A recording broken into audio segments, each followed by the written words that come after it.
joy to be here with you this morning.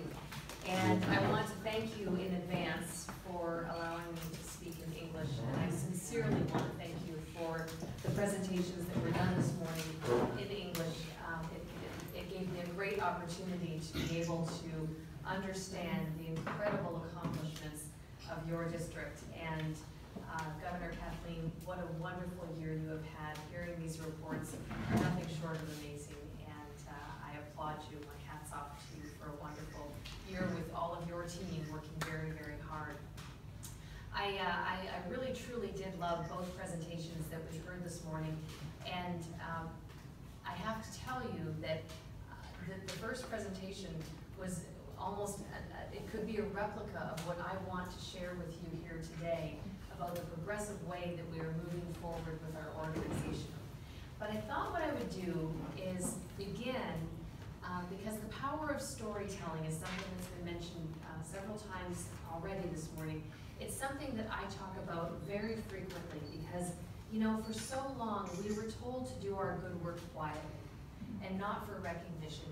And, you know, that was noble because we didn't want to brag about what we do. But the reality is that when we tell our stories, like-minded people see what we're doing, and it makes it so much easier for us to say, come and join, be part of what it is that we're doing. So I want to start with a story, and this is a story that tells you why I'm actually here with you today. And it goes back 5 years ago to St. Petersburg, Russia. And my husband Nick and I, who's out actually with the partner program at the library, he and I went to an institute, a training institute in St. Petersburg. And while we were there, met a number of different people from many different countries. And I was out speaking, and when I was finished speaking, there was a young ambassadorial scholar from Belgium who was speaking, had returned to sort of give an update on his life. Many of you know Aaron Bloom, obviously from your district. And so I had never met him before. And he spoke after I did, and when he concluded, he said, from the audience, he said, Jennifer, I want to tell you, my girlfriend is from Canada. That's where I'm from Canada. And I thought, oh, that's really nice. So at lunchtime, we're walking down the hall, and so he said to me, so where in Canada are you from? And I said, I'm from a place called Windsor, Ontario. And he said, do you know the Essex-Kent Scottish Regiment? Now, that might not mean anything to you, but in that moment, I said, well, of course I do. That's the regiment from my home community. And he said, that's the regiment that liberated my city. I borrowed a uniform from that regiment last year and played a violin concert to commemorate that day.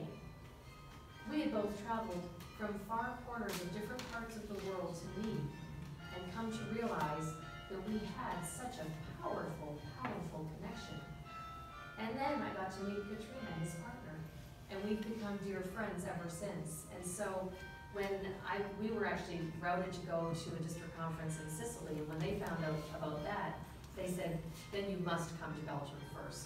And it was an opportunity that we couldn't pass up. And already this morning to have met some lovely friends. And I'm so happy to hear that you had 20 of you that went to the International Convention in Atlanta. How many in the room here went? Okay, how many of you had a good time? It really was truly a wonderful opportunity to see the world in action. This morning I do want to talk with you a little bit about some of the research that we've done that really validates a lot of what we heard earlier. We've spent the past 5 years really analyzing what it is that we do in Rotary and who we are, what we do, and why it even matters. And this is really truly important as we go out trying to put our best foot forward and shine our light in telling our stories. So there were 3 key findings that came out of the research that we did. The very first is that we are Rotarians by mindset, not by title.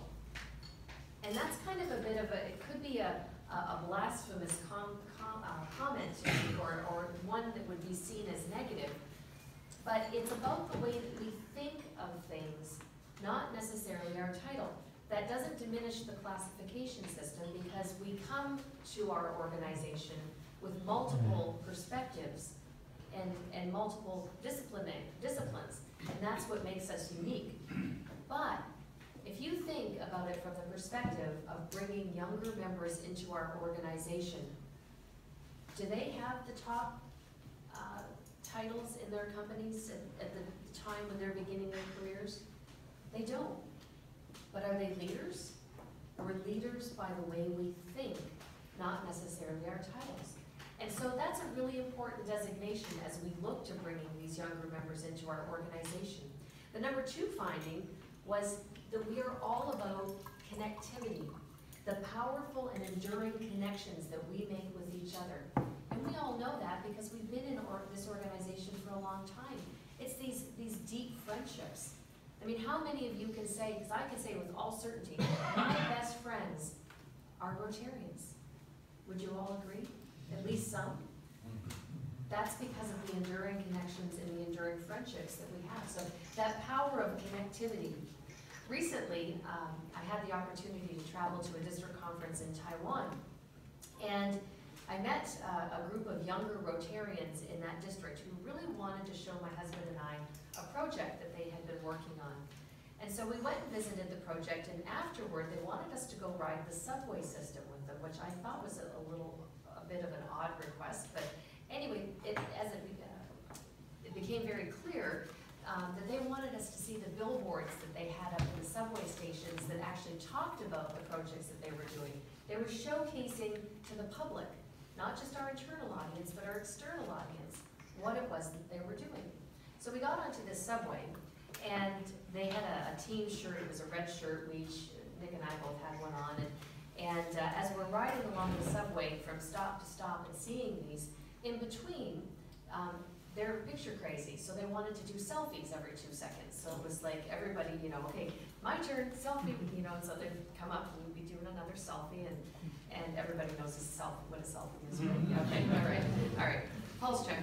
Anyway, so there was this one young woman. She was probably about, I'm going to say 29, and anyway, she took a selfie. She was all excited about it. Her name was Dolly. So I said, Dolly, you know what? We need to become Facebook friends so that you can, post the picture, and when you do, you can tag me so that we can stay in touch. So she said, well, let's do it right now. Well, I said, well, I don't have wireless right now. And she said, well, hang on, I'll set up a hotspot. So she sets up a hotspot on her phone. I go onto mine, I connect onto her phone, I find her on Facebook, I friend her, she accepts it, and up on my phone pops, you have 12 connections, automatic connections. Now, this is Dolly in Taiwan, 29-year-old Dolly. I'm not going to tell you my age, from Canada, and kidding, 50. Anyway, so I said, this is incredible. We have already 12 connections in common. So I said, let's look at these for a second. I said, I see Holger from Germany. How do you know Holger from Germany? So she tells me how she knows Holger from Germany. You know Rodrigo from Panama City? She says yes, and she explains to me why she knows Rodrigo from Panama City. I'm like, you know Julio from Mexico? And she says yes, and she tells me why she knows Julio from Mexico. Maynard from the United States. He's my youth exchange host father. It went on and on. These weren't just 2 people who were collecting as many people on Facebook as they could to build up a large network. These were legitimate friends of both of us. That's the power of connectivity, and that's something that resonates not only with younger members, but with members at large. That's something that was meaningful to me because it really is about those powerful connections. The final of the 3 key findings that we found out about was that we are about community. We are a community that scales globally. And this is a really interesting finding from the perspective of when you think of this. I'm sure in your district, very much like mine, we have clubs that say, you know what, we like to focus on community service. Not necessarily international service, but our focus is on doing things in our own community. And then you have clubs over here who are very passionate about international service, maybe to the point where they do some community service, but their focus is very international. reality is Rotary is a community, and it gives us the ability to scale globally through our 1.2 million members around the world. That makes us very unique.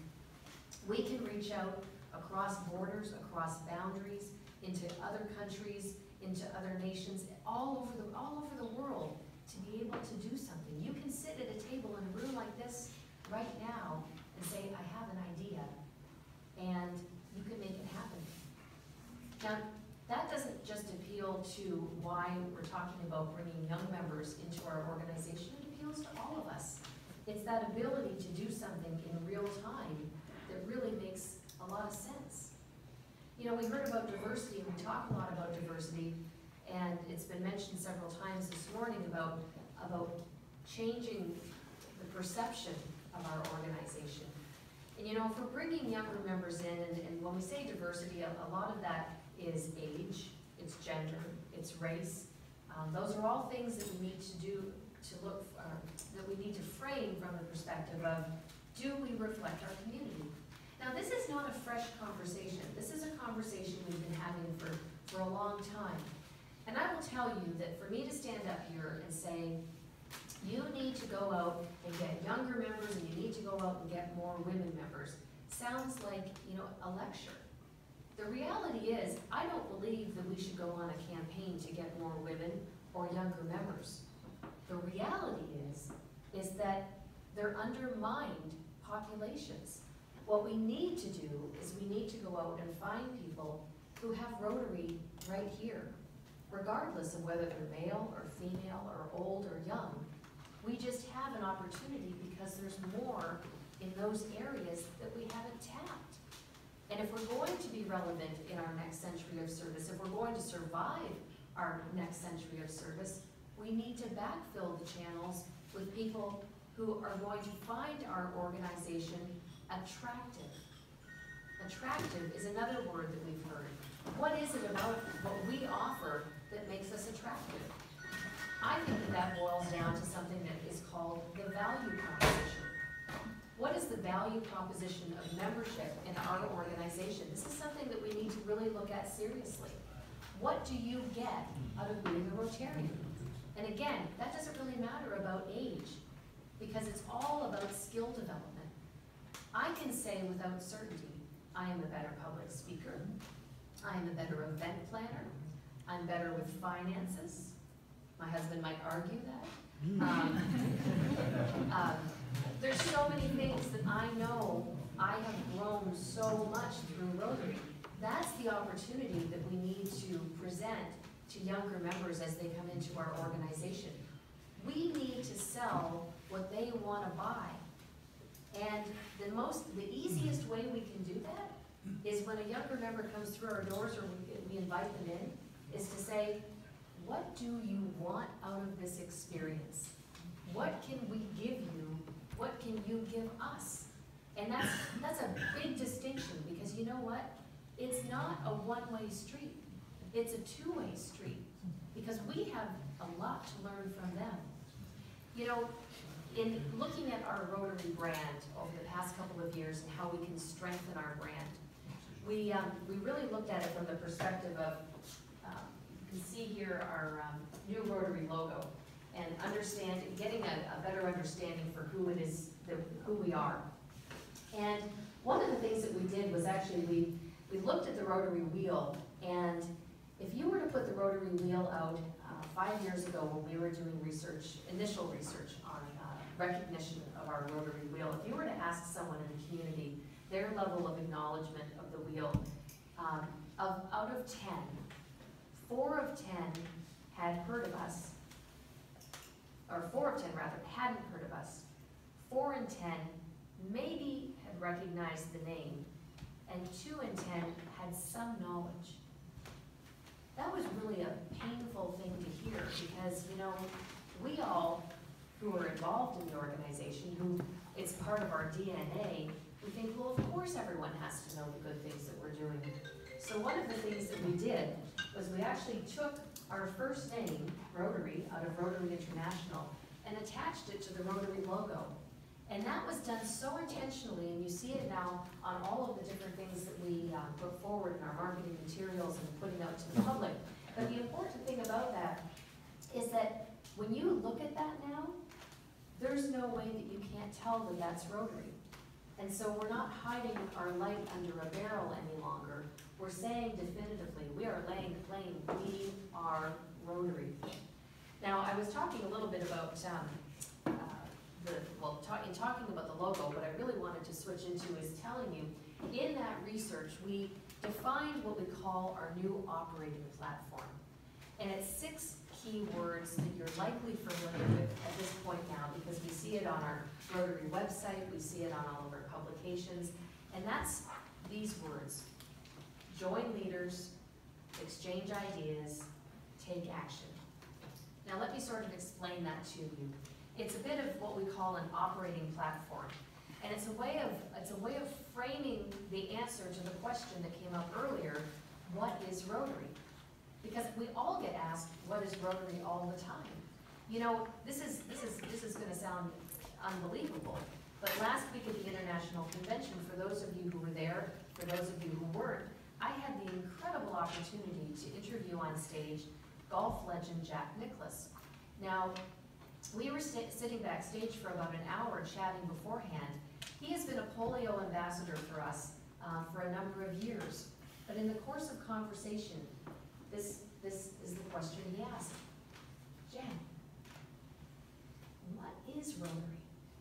And I thought, oh my gosh, you've been a polio ambassador for the better part of, I don't know how many years, 7 to 10 years, and you're asking me this question. So we had a great talk about it, and it was a wonderful way to inform him. But the reality is, if I were to ask every single person in this room what is Rotary, there's likely a different answer out of each one of us. And not that that's wrong, because, you know, Rotary provides a personal experience where we can each do what is important to us. But if we're not singing off the same song sheet and explaining Rotary in a unified way, it shoots us in the foot. It doesn't help to strengthen us. And again, when we're looking to reach out to members of any different population, it makes it really difficult. So if somebody asks you the question, what is Rotary? It gives you the opportunity to say, we are leaders. We are a group of leaders. That is a point of differentiation, as I said in the beginning. We join together. We get together, whether it's meetings, whether it's socials, whether it's service projects, and you know what? We exchange ideas.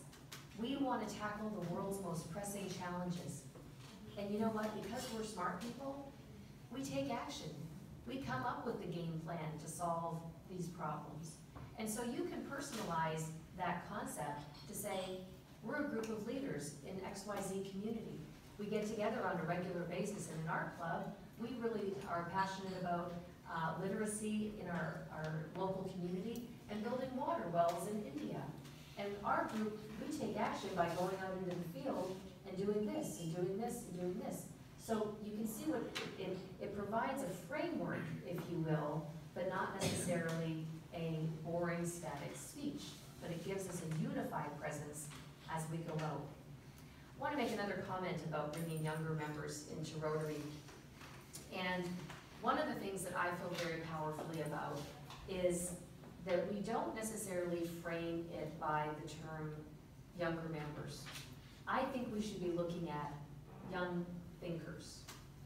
Have you ever met a 24 or 25-year-old who's old? And by that I mean not flexible, not pliable. Have you ever met a 40, 50, 60, 70, 80-year-old who's really progressive?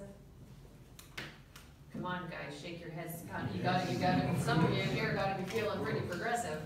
So the reality is that it's that focus on young thinking that is so important. And I think that that's a really big distinction that we need to make at this point in time, because we don't want to alienate our members. If we go into our own clubs with this notion that is, like I said in the beginning, go get more women, go get younger members, there's people that will shut down. And, you know, we have been given the ultimate flexibility to do our business differently. through the changes in our legislation, where we know now that our membership and attendance requirements are loosened up. We can do things, we can do our business in a way that it means something in our own clubs. You know, there's a saying that I have, the Rotary police are woefully underfunded. And so in terms of doing something that's different than the way it's been done before, you have the permission now to do that. And that means something to members of all generations, of all ages. My husband's club, they've gone to a really interesting new model, and in particular because they really were looking at bringing in some of the younger members of the community. They were a dinner club, and 2-hour dinner, somewhat expensive meal cost. They took it down and stripped it down to a 1-hour meeting, turned it into a cocktail club, and they start from 6 till 7, so that young families and families of any age can get home and eat dinner together. In the course of a month, they have one week of the month they have a speaker. 1 week of the month they have a club social, usually at someone's home.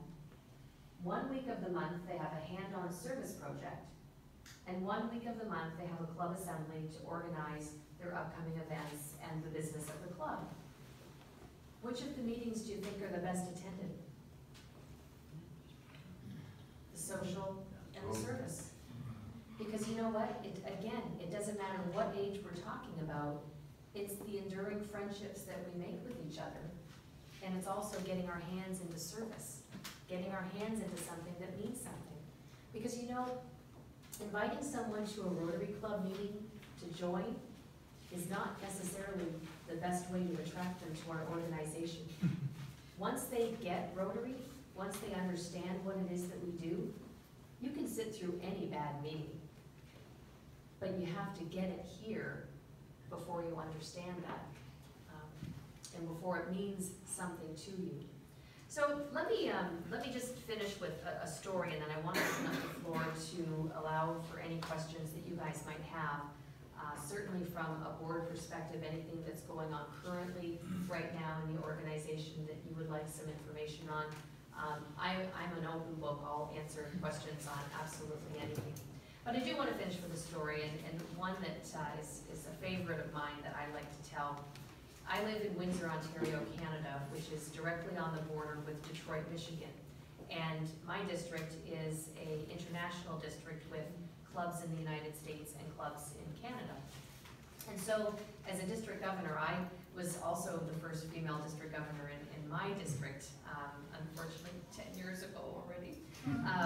And so I would cross the border on a very regular basis. As a matter of fact, probably about 250, 300 times during the course of the year. And so it was that I came to the border this one day, and I came face to face with a customs officer who was not having a good day. And so with his arms crossed, he barked at me and he said, "Citizenship?" And I said, "Canadian." And he said, "Where are you going?" And I said, "I'm going to a Rotary meeting." And he said, "Rotary? What's Rotary?" So I told him. I said, actually, at first I was a little cheeky. I said, "Would you like the long version or the short version?" And he said, "Just tell me what it is." So I said, "Well, we're a service organization of 1.2 million men and women united under the motto of service above self, doing good work in our own community and abroad." And he looked at me and he said, "What do you really do?" So I told him about clean water and health and hunger and literacy and polio. Polio? Polio's gone. And I said, "Well, yes, sir, polio is gone from many parts of the world, but it remains endemic at that point in time in 4 countries. We now know 3, unfortunately, 1 from 2. And I said, Rotarians are working tirelessly to eradicate this disease, to provide 2 life-saving drops to children in countries where it remains endemic. And we are keeping a promise to the children of the world that we will eradicate this disease. And he kind of started to lean back. He wanted more. The arms kind of let down. And he said, well, what are you going to do about AIDS? And I said, well, sir, Rotarians are working on AIDS, and malaria, and tuberculosis, and so much more. And then he said, you mean to tell me that there are that many people in the world with that much extra time on their hands? And I said, no, sir. There are that many people in the world with no time on their hands who are committed to doing this incredible work. And then he paused, and he started to get tears in his eyes. And I kid you not. And he said to me, you have made my day. And I said, no, sir. You have made mine. And then he said, please thank the people. Please thank the people. And so I stand here today to say thank you. To say thank you for all that you have done, for all that you will do, for being leaders in our organization, for caring about Rotary, for caring about our world, and for being part of a district that is obviously really rocking it in the Rotary world. Thank you for your kind attention. I'd love to open up the floor to some questions.